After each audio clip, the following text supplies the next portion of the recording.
So today we'll study the uterus. Uterus is a long topic and it comes in a 20 marks question. So you have to prepare it in that ways. So what is uterus? The uterus, in the layman language, the uterus is called the womb. It is also called the hystera. So from the hystera we have a term known as hysterectomy, which means the removal of the uterus. The uterus is the childbearing organ in females and is situated between the pelvis, between the bladder and the rectum. So you can see here it is situated between the bladder and the rectum, the uterus.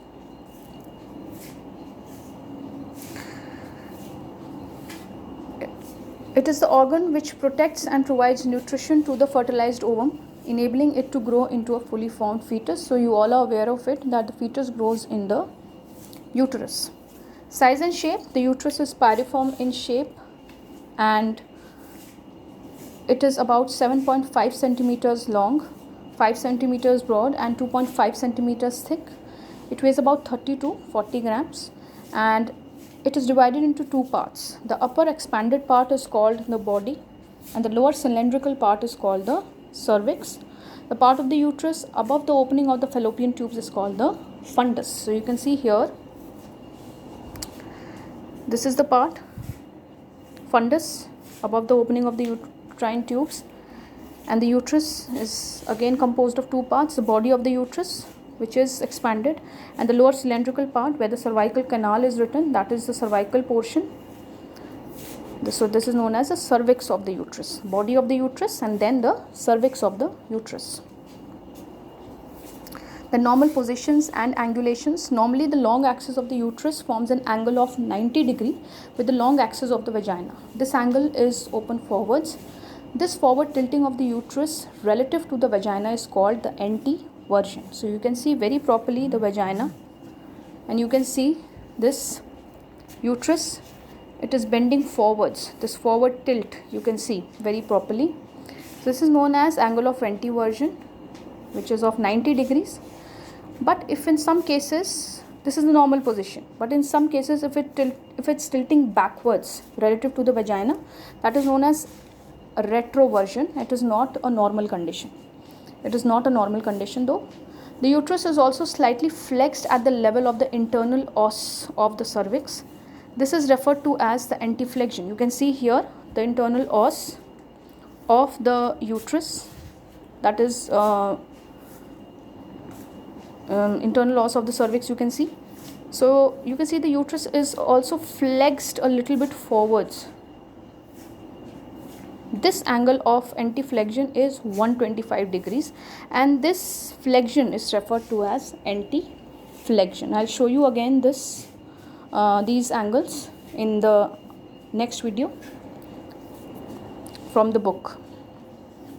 Then comes the part of the uterus. The uterus is composed of the fundus, as I showed you. This is the fundus. It is composed of the body of the uterus. This body is composed of anterior or the vesical surface, posterior or the intestinal surface. So the anterior or the vesical surface is flat and is related to the urinary bladder. The posterior or the internal or the intestinal surface is convex and it is related to the coils of the terminal ileum and the sigmoid colon. And this body is composed of two lateral borders also, and these lateral borders I showed you when I was teaching you the ovaries, where the broad ligaments are attached to the uterus. So I'll show you in the diagram. So where the uterus is written in black, this is the anterior or the vesical surface. Vesicle means bladder. So it is related to the bladder in front anteriorly. Posteriorly it is related to the sigmoid colon terminal ileum, which opens into the rectum. Then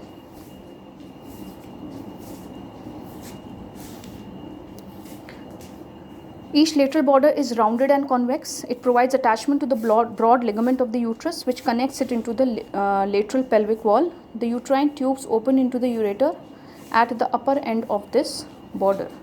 So you can see very properly the lateral borders, and these lateral borders gives attachment to the broad ligament on the two sides.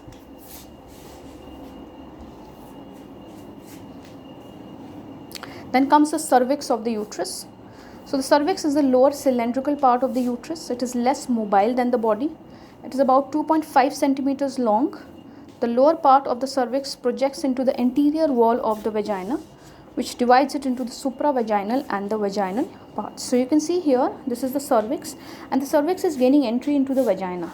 So the part of the cervix above the vagina is known as the supravaginal part of the cervix, and the part of the cervix which is gaining entry into the vagina, that is known as the vaginal part of the cervix.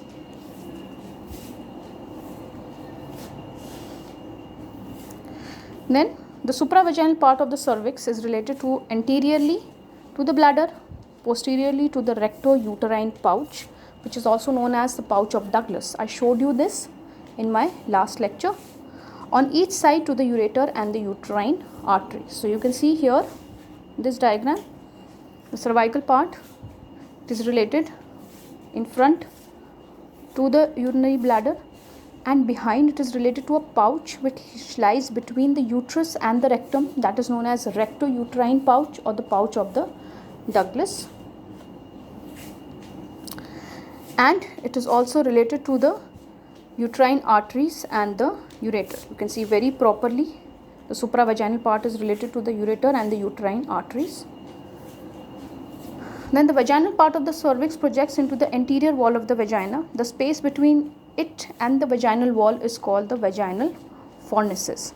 So if you consider a glass, and in that glass you put a small pipe, so the space between that glass and the pipe is, you can consider that space as the vaginal fornix. If you consider vagina as the glass and the pipe as the cervix, the space between them would be the vaginal fornices. There are lateral fornix which are shown in the diagram. Lateral fornix, you can see here the space between the cervix and the vagina, and there are the anterior and the posterior fornix also. I'll show you in the next video. The vaginal part of the cervix is composed of these vaginal fornices. The cervical canal opens into the vagina by an opening called the internal os. So I showed you the internal and the external os. The cervical canal, that is the cavity of the cervix, is fusiform in shape. It communicates above with the cavity of the body of the uterus through the internal os, and below with the vaginal cavity through the external os. So you can see the cervix is communicating with the body of the uterus through the internal os and with the vagina through the external os. Then comes the ligament of the uterus. Now the ligaments of the uterus are divided into two. The first, the peritoneal ligaments. The peritoneal ligaments are simply the folds of the peritoneum and they do not provide any support.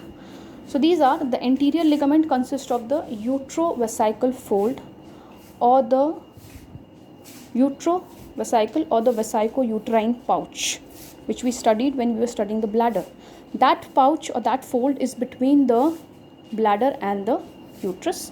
The next is the posterior ligament, consists of the rectovaginal fold.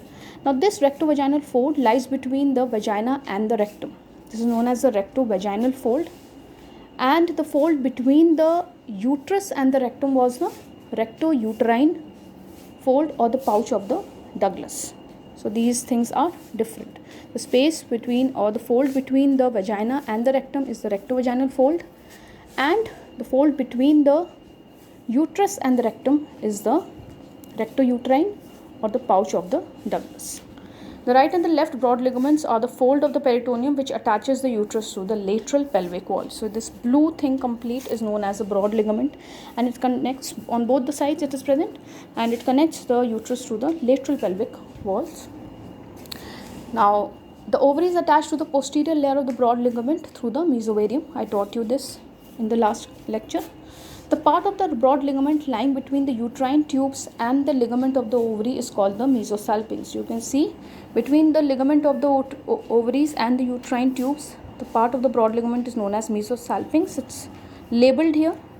And the part of the broad ligament between the ligament of the below the ligament of the ovary, you can see below the ligament of the ovary is the mesometrium. So these all words, mesosalpinx, mesometrium, mesovarium, these all are the parts of the broad ligament, and their attachment to the different structures gives it different names. The part of the broad ligament that stretches from the upper pole of the ovary and the infundibulum of the uterine tubes to the lateral pelvic wall is called the suspensory ligament of the ovary or the infundibulopelvic ligament. So I taught you in the last class the part of the broad ligament that was connecting the uterine pole of the ovary or the upper pole of the ovary to the lateral pelvic wall and the infundibulum part of the uterine tubes to the lateral pelvic wall is known as the suspensory ligament of the ovary. You see in the lecture of the ovaries very properly I have shown you what this ligament is. So the broad ligament contains the following structures. So broad ligament is very big. It contains the following structures. You can see in the diagram also: uterine tubes, round ligament of the uterus, which you will study later, ligament of the ovary, green. You can see this green structure, uterine artery, ovarian artery, nerve plexuses are present there. Epophoron and perophorons, these are the remnants of some mesonephric tubules which were present in the fetal life, and their remnants are present in the fetus or in the adults. Some lymph nodes and some connective tissues are present in this particular broad ligament. So the next ligaments which are present or providing support, actual support to the uterus, are the fibromuscular ligaments. They are the round ligament of the uterus, transverse cervical ligament, and the uterosacral ligament. These ligaments I'll teach you in detail when I'll teach you supports of the uterus in my next video. Then comes the arterial supply. So chief supply is from the uterine arteries and partly by the ovarian arteries. So uterine arteries, these are the branches of the internal iliac arteries. You should know the branch very properly, the main branch. And you can see the course. It runs towards the cervix, crosses the ureter above the lateral fornix. You can see it's going upwards from the lateral fornix, crossing the ureters, and then the artery ascends along the sides of the uterus. You can see along the lateral borders of the uterus with a tortuous course, like it has very twists and turns, and finally it runs laterally towards the hilus of the ovary. So you can see very properly the hilus is the upper part of the ovary where the uterine arteries are going on the upper side of the ovary, and then the anastomose with the ovarian artery. So the ending of the uterine artery and the beginning of the ovarian artery, there they are anastomosing with one another. You can see properly. Apart from the uterus, the artery also supplies the vagina, medial 2/3 of the uterine tubes, ovaries, ureters, broad ligament, structures of the broad ligament, etc. See, the broad ligament is composed of following structures. So these uterine arteries also supply those structures. The small branches of it supplies all these structures. Then comes the lymphatic drainage. So you can see in this diagram very properly the upper part, that is the fundus and the body of the uterus. They give the supply, the lymphatic supply to the aortic nodes. So these grey nodes around the abdominal aorta are known as the aortic nodes. So the lymphatics drain into it, and this partially they also drain into the superficial inguinal nodes. In the inguinal area these nodes are present, so the name goes. And from the cervix or the lower part of the uterus, all the lymph is draining into the external iliac nodes, which is around the external iliac artery, internal iliac nodes, which is around the internal iliac artery, and to the sacral nodes. Then comes the nerve supply. The nerve supply is both sympathetic and parasympathetic. The sympathetic supply is from T12L1, which causes uterine contractions, which are very important in the childbirth, and the parasympathetic nerves causes vasodilation. The sympathetic was also causing vasoconstriction, though, so they work in the opposite ways. So this was the first part of the uterus. I hope you understand everything.